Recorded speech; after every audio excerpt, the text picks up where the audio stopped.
Hello. Last episode, I shared with you my own experiences and application of Maslow's hierarchy of needs. And in that episode, even though my experience was 10 years ago, you could probably tell that some parts of my experience still feel pretty raw. Here's what I know. Every single person I've come across has an experience that pulls them into a state of fight or flight. Every single person. Whether it's the death of a family member, a pet, or a marriage, or a dream, or an identity. Every person has, or is about to experience something that will make rational thinking even harder. It's part of the human experience, or so I'm told.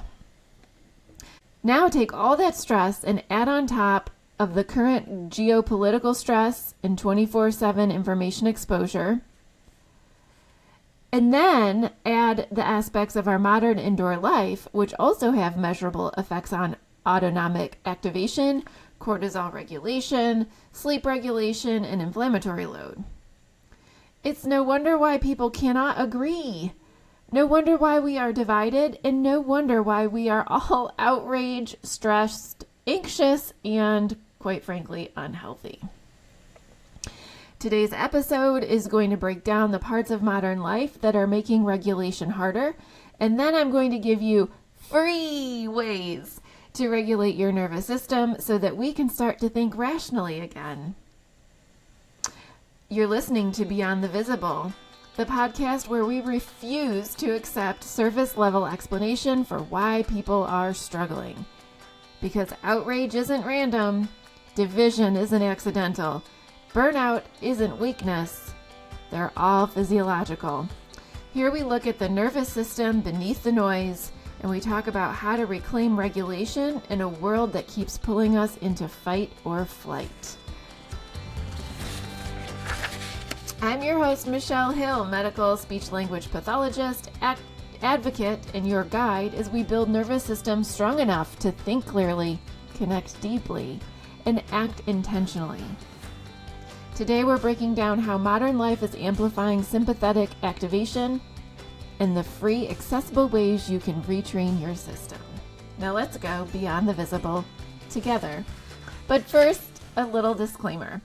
The views and opinions expressed by myself and my guest on this podcast are their own and do not necessarily reflect the position or policies of any organization they are or have ever been associated with. And also, this podcast is for education and not to be considered medical advice. So today you're going to see me looking down at a script. I did receive some fabulous feedback from my last episode, and so I want to make sure that I choose my words carefully and that I stick to an outline, because while there's a lot of information to cover, and I really don't want this to be ridiculously long. So I also want to say that I used AI to assist me with this research. I have compiled a list of references that I used to find all of this information. Not all new technology is terrible. What a time saver. All the references that I used and that I had AI use will be listed in the show notes. So let's pull back the curtain to find what is behind what is beyond the visible. The human nervous system evolved for acute physical threat. So let's think about that. Way back before modern conveniences, way back when we were cavemen, Neanderthals, whatever we're supposed to be calling this at the moment, our nervous system evolved to detect threat, to keep us alive.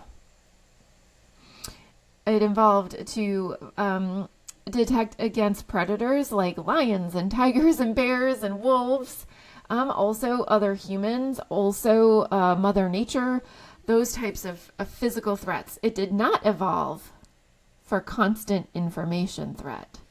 And yet many of us are living in a state of chronic sympathetic activation. And so I think I got that. I said it wrong. I always get these two confused. So when we're talking about your autonomic nervous system, you have two parts. There's the parasympathetic system and there is the sympathetic system. The parasympathetic system is the system that we use to rest and digest, and the sympathetic system is the fight or flight. Our modern systems, media, politics, algorithms, are optimized for attention capture. Attention capture activates threat circuitry. Chronic threat activation reduces cognitive flexibility. These are compounded by stressful life experiences and our modern living environment. So all of these three things add up to create fight or flight, which is sympathetic dominance. So your sympathetic nervous system takes control of your body because this system is designed for survival. So it increases your heart rate, it raises your blood pressure, it really sharpens your attention to threats, and prepares you to act quickly, which is really helpful when we're in danger. But when it stays on too long, like during chronic stress, your body stays in that threat mode, and it makes it really hard to relax, reflect, or think deeply because your system is prioritizing survival over strategy. So that's a lot what I talked about in the Maslow's hierarchy of needs. So if you think of sympathetic dominance and which hierarchy it impedes, it's that bottom level of like safety. Actually, it's the second level. It would be safety. So that's one thing that all of these add up to create. It also creates prefrontal cortex efficiency decreases. So the prefrontal cortex is the part of your brain right behind your forehead, and it helps you think logically, plan ahead, control your impulses, and make thoughtful decisions. So under high stress, this area becomes less efficient. When you're in survival mode, your brain shifts the energy away from careful thinking towards fast reaction. So essentially, when stress gets high, your thoughtful reasoning gets weaker. It also increases the amygdala reactivity, which is what I highlighted in my own journey. The amygdala is a small structure deep in the brain that detects threat, and when stress arises, it becomes more active. And that means your brain becomes more sensitive to danger, even social or emotional danger. So that's why people are flying off the handle at little things right now. Neutral situations can even start to feel threatening, and you may react faster and more emotionally. Under stress, that alarm system, the amygdala, gets louder. Another fun thing that happens is your working memory narrows. Working memory is your mental scratch pad. It helps you hold and juggle information in the moment. I use working memory tasks a lot in my therapy practice because it has been scientifically proven to help short-term memory. Anywho, stress reduces how much information you can hold at once. And when you're overwhelmed, you may forget what someone just said, lose track of steps, or struggle to follow complex conversation. So essentially, during stress, your brain focuses on what feels urgent. It just simplifies under stress. Also, another fun thing that happens under stress is your cognitive flexibility drops. So cognitive flexibility is your ability to see multiple perspectives, to adjust when new information comes up. It shifts strategies and how you change your mind. That's cognitive flexibility. When stress is high, your thinking becomes more rigid. Your brain prefers fast, familiar responses over complex evaluation. Again, you're in a reactive mode. The sympathetic nervous system drives reaction. It's efficient for survival, but not ideal for collaboration or problem solving. So we're going to shine a spotlight on that all, but first let's talk about our modern environments and how those are not really helping us. They're kind of adding to the stress, right? So let's talk about artificial light and blue light. These are lights that are provided by electricity and blue screen. So you see me, I'm wearing these glasses. Not only as I age am I finding that I need help reading, I bought these because they're blue light blocking. I'm on the computer all the dang time. Whether I'm at clinic and I'm treating people, I'm supposed to be writing notes and doing all the things. And when I'm home, we're watching TV, or I'm looking at my phone, or I'm doing a podcast, taking courses online, those kinds of things. So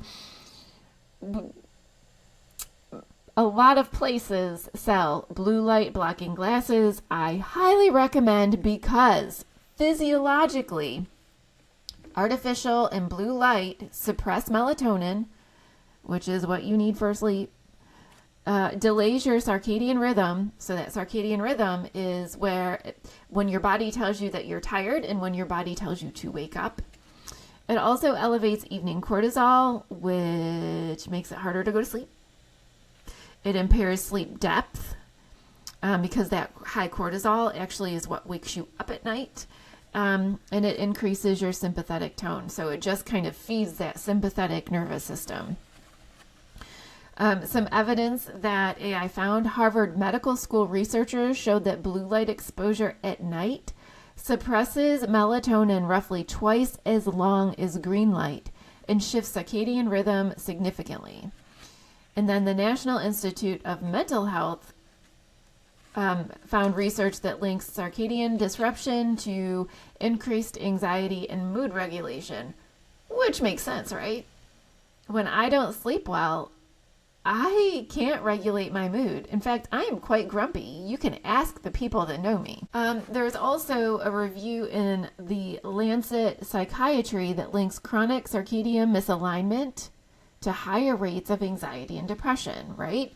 If you don't sleep, and that's one thing that we are learning so much more about recently in the last decade or so, is how much sleep impacts our function. And I say this to anybody that is complaining about word retrieval deficits or cognitive decline, is like, what is your sleep like? Because none of us can think right when we're tired. So the bottom line is, chronic artificial light exposure at night disrupts neuroendocrine balance and increases vulnerability to anxiety. That's just light, artificial light. All right, so add to that chronic noise. So I'm talking about the HVAC unit running in the background, the fans, the computer fan, your TV, radio, washer, dishwasher, dryer, refrigerator, the hum of traffic outside, air traffic. All of that isn't loud per se, but it doesn't have to be loud to be stressful. So the physiological effects of just chronic noise: elevated cortisol, increased heart rate, increased blood pressure, and increased amygdala activation. Studies from the World Health Organization show how chronic environmental noise exposure increases cardiovascular risk and stress hormone activation. Cortisol is your stress hormone. Research published in the Environmental Health Perspectives found that transportation noise increases amygdala activity and systemic inflammation. And even moderate background noise increases sympathetic nervous system activation. So your nervous system does not get used to this constant background stimulation. It causes it to stay on guard. And then we have air pollution and indoor air quality. I'm talking chemicals, flame retardants, microplastics, allergens, and volatile organic compounds. Now, I did not, and I meant to, but I did not research what volatile organic compounds are. I'm guessing just like pollution. I'll have to look that up and kind of get back to you on that. So I apologize. So all of those things have been found to increase inflammatory cytokines, oxidative stress, elevated cortisol, and cognitive impairment. The Environmental Protection Agency reports that indoor air can be 2 to 5 times more polluted than outdoor air. Research links fine particulate exposure to increased anxiety symptoms and altered stress response regulation. I mean, and if you're thinking, even like in terms of mold exposure, we know causes actual illness and allergy responses. So given that, of course, it would increase oxidative stress, inflammatory cytokines, all of that thing. So indoor air pollution adds to this level of stress and constant agitation. We also have the digital overstimulation, which I will get into deeper shortly. But I wanted to talk about some other things. So now let's talk about lack of natural light and nature exposure. So this is the one factor that I think about when I work with my clients who are living in senior communities. This was the primary driving factor for us to move to Western North Carolina, was the lack of nature exposure and, seriously, the constant background noise. But anyway, so indoor environments reduce parasympathetic activation. So it takes away our rest and digest. These indoor environments reduce alpha brainwave activity. They increase rumination and reduce attentional restoration. That's a lot of words to basically say it slows down your brain activity. It increases your thought rumination is when you go over scenarios in your head. You know, I think back to how annoyed my mom and dad were when my grandpa was still alive and my mom and dad were working and raising a teenager, and my grandpa sat around thinking about all the things my dad needed to do around the farm, like fix the roof on the barn that was falling down and things like that. That just annoyed them. But he was inside all the time. And so that's the story that popped into my head about that. So research compares indoor office environments versus nature exposure, and it shows that you get higher blood pressure indoors, you get lower heart rate variability indoors, and higher self-reported stress indoors. So think about this. Your nervous system evolved in a dynamic, multisensory environment. It wasn't static, artificial environment. So I think about my clients and what I wouldn't give to be able to take some of them outside just on an easy hike, to get outside, to get sunlight, to smell fresh air, to look at green things. All of those things are known to reduce stress and anxiety. We also need to factor in sedentary indoor living, right? Sitting is the new smoking. How many of you heard of that? So sitting for prolonged periods of time reduces vagal tone, it increases inflammatory markers, it impairs metabolic regulation, and increases anxiety over time. Physical inactivity independently predicts higher anxiety symptoms even when controlling for depression. Think about that. Movement is a regulatory input to the autonomic nervous system. So you got to get your energy out. And if you're just sitting down all the time, it kind of gets built up and starts stressing us out, which is crazy. So one more factor that we need to put in before I start talking about technology is social isolation.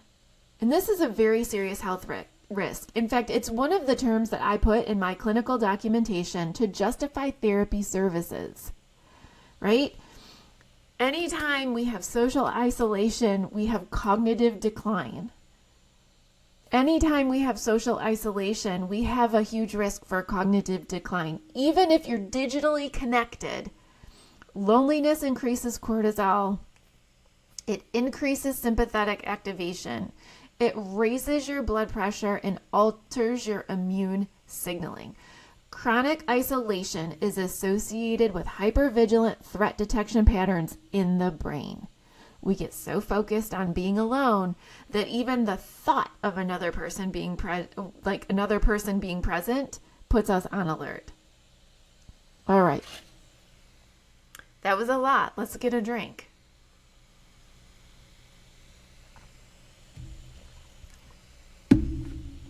Let's get into the big topic now. Digital overstimulation.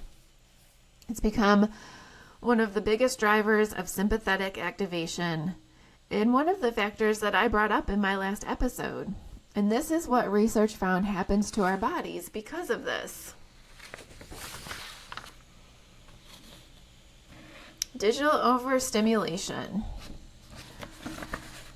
We find increased heart rate, increased cortisol, reduced heart rate variability, and increased dopamine cycling, which is reward anticipation stress.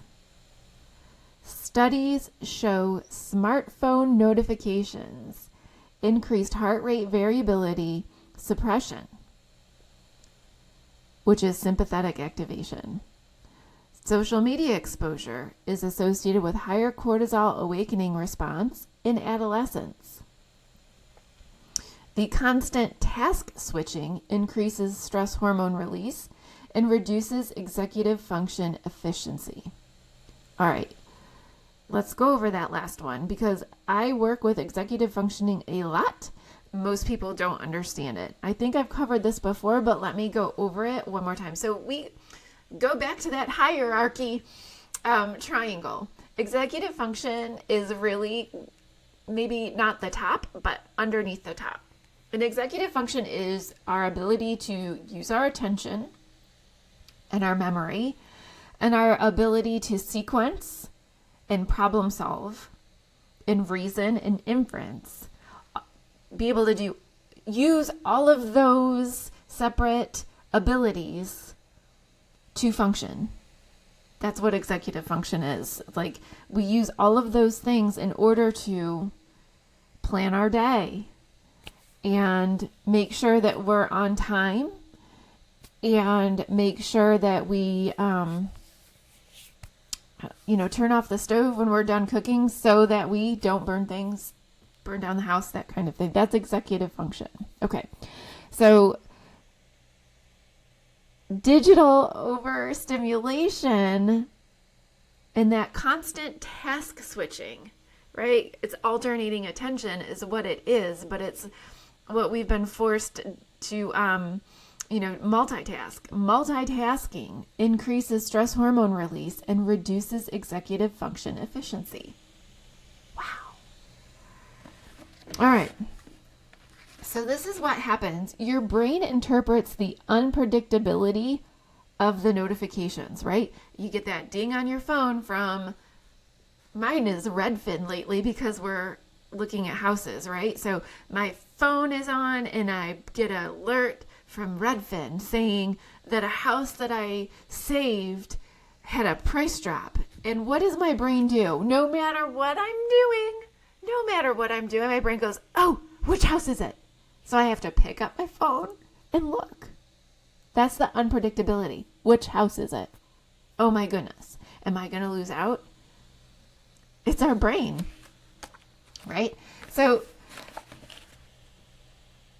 constant notifications and breaking news updates constantly activate your brain's orienting response, which is our built-in system for detecting novelty and potential threat. So each new alert introduces uncertainty, and the dopamine system responds to that uncertainty by increasing attention. Psychologists also describe our discomfort with unfinished information as the Zeigarnik effect. It's our tendency to seek closure when a narrative feels incomplete. Again, you get your social media notifications that somebody liked your post. Who was it? Which post was it? How long ago was it? In other words, our brains are wired to keep checking. And that, my friends, is what drives addiction. It's that dopamine cycling. That's how we get phone addiction. Let's look at the bigger picture, though. Modern indoor life stacks multiple low-grade stressors. Multiple low-grade stressors. Light dysregulation, chronic noise, chemical exposure, digital hyperarousal, reduced movement, and reduced nature input. Each alone might feel it's just a little thing, but together they create chronic sympathetic bias, meaning our system is more biased to stay in that fight or flight response. Your nervous system doesn't differentiate between modern inconvenience and ancestral threat. It just detects the unpredictability, the artificial stimulation, and the sensory load. So when your nervous system is chronically mobilized, like ready to go, ready to fight or flight, ready to pounce like a tiger, right? When your nervous system is chronically mobilized, you don't think better, you think faster. And faster is not always better. It makes us more reactive instead of responsive. But the truth is that you cannot eliminate all this stress.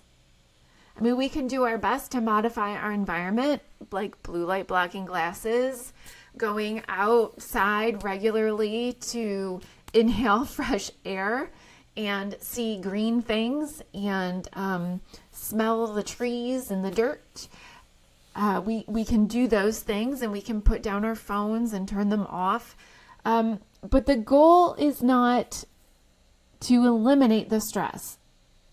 The goal is to retrain your autonomic recovery. And essentially, the goal isn't to be calm, it's to be flexible. Healthy nervous systems activate quickly and deactivate quickly. Dysregulated systems activate easily and deactivate slowly.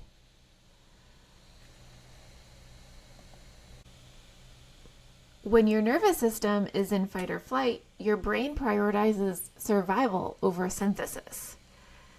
The prefrontal cortex goes offline.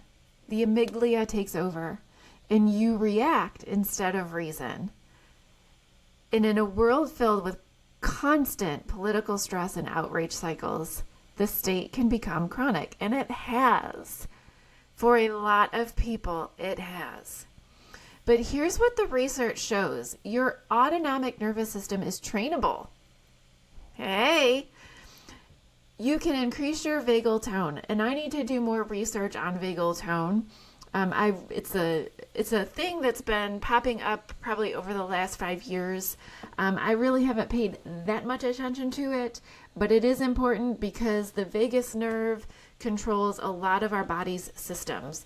It goes to our heart, it goes to our digestive system, it certainly goes to the lungs.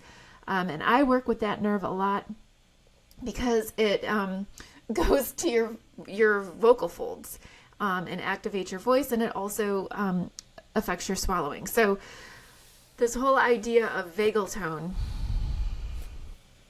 is quite interesting, but I don't know a lot about it. I need to do more research. When you train your autonomic nervous system, you improve heart rate variability, and you can improve your recovery speed. Because like I said earlier, healthy nervous systems activate quickly and deactivate quickly. Dysregulated activates easily and quickly, but deactivates very slowly. And again, the goal is not to avoid stress. It's to become someone who activates and then recovers efficiently. Now, if elite military operators can remain calm in combat, it's not because they're fearless. It's because they're trained. So that was the one first thing that I asked AI to find was, give me the strategies that military special operations use to keep themselves calm in a very high stakes situation, right? We're talking like SEAL Team 6 and other, special operatives that probably we don't even know about. So what do? Because their nervous system is the same as ours. They just get trained and we don't. All right, so Special Operations Forces explicitly train autonomic control, particularly breathing,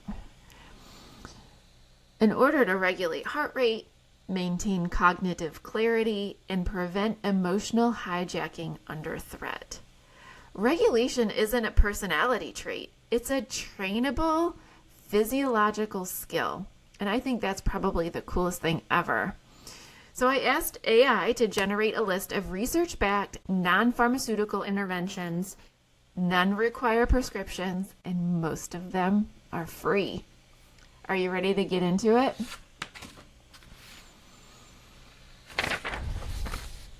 So the first let me say, with these strategies, you're creating physiological changes that will pull you out of dysregulation. Talk about power to the people. The first thing we've got is tactical breathing. You can use box breathing or controlled breathing. It's used in military and law enforcement training programs to stabilize physiological arousal under acute stress. So how do you do it? Picture a box. You inhale for 4 seconds. Hold it for 4 seconds. Exhale for 4 seconds. Hold it for 4 seconds. And repeat that over and over for 2 to 5 minutes. Or you can do a simplified version where you do a longer exhale than inhale. So like you can inhale for 4 seconds and then exhale for 6 to 8 seconds. Now what happens physiologically is that it activates your vagus nerve. It increases your parasympathetic tone. It reduces your sympathetic hyperarousal. It improves heart rate variability and restores prefrontal cortex engagement. The slow exhalation increases baroreceptor stimulation, which signals safety to the brainstem and dampens the amygdala. This is bottom-up control. Pretty cool. The second is HRV biofeedback. And so I had to ask ChatGPT what the heck HRV was. I've heard it, I feel like just recently in the last few months. It's heart rate variability. And so when we have like 60 beats per minute, the amount of time between each beat varies, and you want it to be variable. You don't want it static. That's how I understand it. So anyway, this is used in military resilience programs and high performance training environments. So you can do it with or without equipment. We're going to talk about without equipment because I want you to have free, accessible ways to do this. So what you're going to do is breathe about 5 to 6 breaths per minute. A smooth, even exhalation and a slightly longer, I'm not sure if I said that right. You're going to breathe at 5 to 6 breaths per minute with smooth, even inhalation and slightly longer exhalation for about 5 minutes. Now, if you have a wearable, apparently you can watch it rise. Let me turn my page. But what happens physiologically, it synchronizes your heart rhythm and your breathing. It strengthens your vagal tone. It improves emotional regulation and increases the prefrontal limbic coordination. Higher heart rate variability is greater autonomic flexibility. Greater flexibility is faster recovery from stress. So you want this. So that's pretty cool. The other thing we can talk about and do is cold exposure, brief and controlled. So it is used in some military training and resilience protocols. And if you want to know more about this, I get no perks. I'm just like a huge fan. And find his information so digestible. Andrew Huberman from the Huberman Lab. He has a podcast. You can find him on YouTube and all the places where you find your podcasts. And he provides a lot of information on cold exposure and its benefits and the risks and the things you have to watch out for. He talks about it in relation to many things, most interestingly to the dopamine regulation systems. I could nerd out about that with anyone for hours. But anyway, cold exposure. So you end your shower with 30 to 60 seconds of cold water. Focus on slow breathing during this exposure. Do not hyperventilate and stop if you get dizzy. But what that does to your body, at first you get a big spike in your sympathetic nervous system. But if your breathing remains controlled, it kicks in your parasympathetic rebound. So your rest and digest system starts to take over. And what it does is builds tolerance to stress signals, and it improves your autonomic recovery speed. So again, you're not removing the stress. You're just retraining your response to it. How cool is that? All right, so the next thing is attention control and threat reappraisal. Military stress training includes cognitive reframing under stress, and I've read about this recently as well. So when it is activated, you have to label it. So when you start to feel that reaction coming from you, you just label it. This is my sympathetic nervous system. And then you can reframe it. My body is preparing me. This is just energy, not danger. And then redirect it and focus on a controllable action, like breathing, doing your box breathing. So what happens here physiologically is it reduces your amygdala activation. It preserves your prefrontal cortex function. So remember, prefrontal cortex is where we make safe and sound decisions. So it preserves that function. It shifts your stress response from threat to a challenge profile. And it improves cortisol regulation. The key here is that language changes physiology.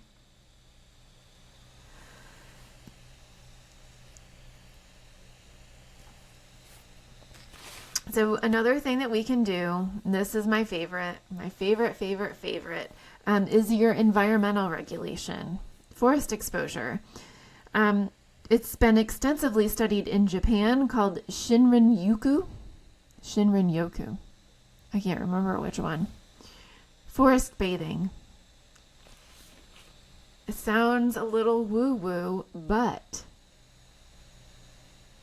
when you go into nature for 20 to 30 minutes, go to a park, don't take your phone, and do some slow walking with intentional sensory awareness. So this is what I do. I go out into the woods and I take a deep breath. I wish I could say I walk slow, but I always have Benson, and Benson does not walk slow. So when I get him to stop walking, I just take a deep breath in and I look around. I look for the moss.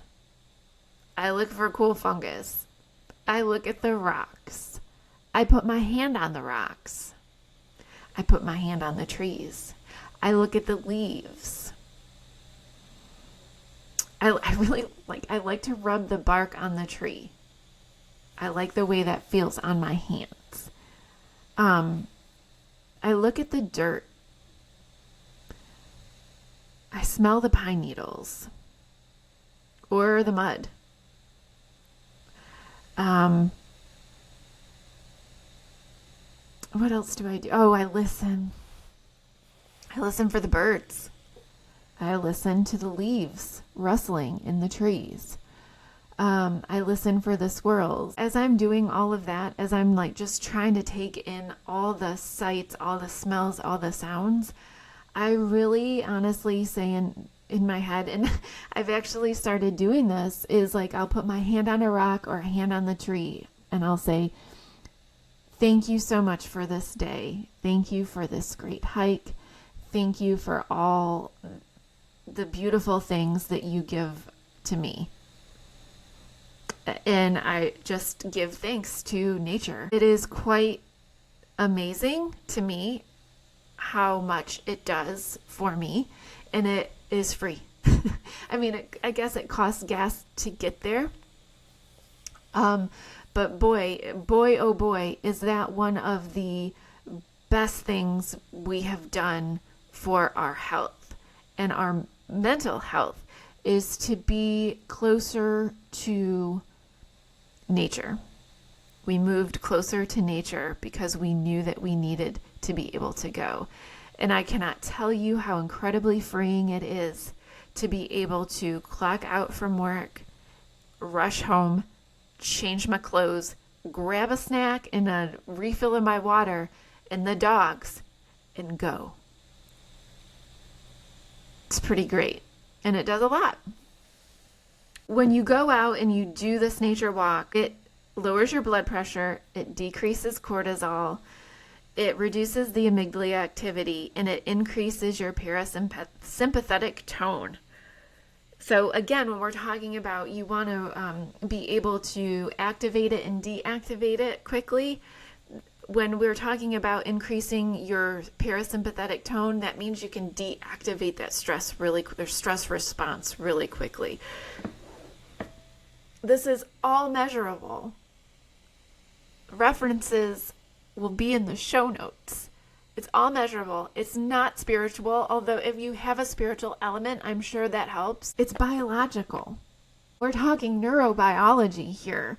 And in fact, I actually, if I go through my notes, I had asked AI some questions about like, does the color green change anything physiologically? And yes, it does. Hold on. Give me a second and I'll find it. I've got like 36 pages of notes for this show here. All right, so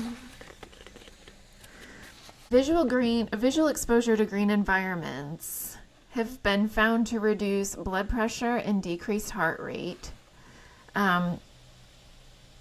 Studies suggest that seeing greenery is linked to physiological stress reduction. So you don't really see it in this room because this is the guest room / office. I have a lot of plants, and I have a lot of plants on purpose, and it is because they reduce my stress. Research also shows that combining visual green exposure with sound has shown increased parasympathetic activation and visual attention restoration, which aligns with reduced stress physiology. So, seeing vegetation and natural green environments can correlate with lower blood pressure and more relaxed autonomic responses. So that's the visual piece. And then natural soundscapes, including bird songs. A meta-analysis of nature sounds, which includes bird sounds, found that exposure to natural soundscapes significantly reduces blood pressure, heart rate, and respiratory rate compared with quiet environments, indicating real physiological stress reduction. Some studies suggest that bird sounds are one component of natural environments that are linked to reduced perceived stress and annoyance, though their isolated physiological effects can vary and sometimes are harder to detect in controlled lab conditions, which makes sense, right? Other research shows that combined natural soundscapes, birds, water, insects, boost parasympathetic activity and engage with the environment. Factors all associated with relaxation psychology. So being able to hear birdsong or the crickets and the peepers, One laboratory study did not find a statistically significant difference in physiological stress recovery solely from birdsong versus other sounds, but overall stress levels did decrease, and this may reflect the methodological limitations, like sample size and measurement conditions. Both visual greenery and natural soundscapes tend to increase markers of the parasympathetic activity, which means a higher heart rate variability, which is what you want. So being able to shift your physiology from stress to relaxation. And then the greatest effects often arise when visual and auditory natural inputs are combined, suggesting that seeing green and hearing natural sounds produces a stronger physiological benefit than either of them alone. So pretty cool. The takeaway is that there's credible scientific evidence that natural environments, including the visual experience of green vegetation and listening to natural soundscapes, are associated with physiological improvements such as lower blood pressure, lower heart rate, and reduced stress markers. Pretty cool, huh? So that was just some additional research that I did take the time to share with you. Now, wow, we have talked about something that most people are feeling but not naming. When the sympathetic nervous system stays activated, it changes how we think. Prefrontal efficiency drops, the amygdala becomes more reactive, working memory narrows, cognitive flexibility declines. They aren't character flaws. None of those are character flaws. It's physiology. It is what our body was set up to do in reaction to stress. Now, you layer on the constant information exposure, the unpredictability, the modern environmental stressors, and it makes sense that people feel reactive, divided, and exhausted. But here's the empowering part. The nervous system is trainable. It's trainable. Elite performers don't avoid stress, they train recovery. Military special operations don't avoid stress, they train recovery.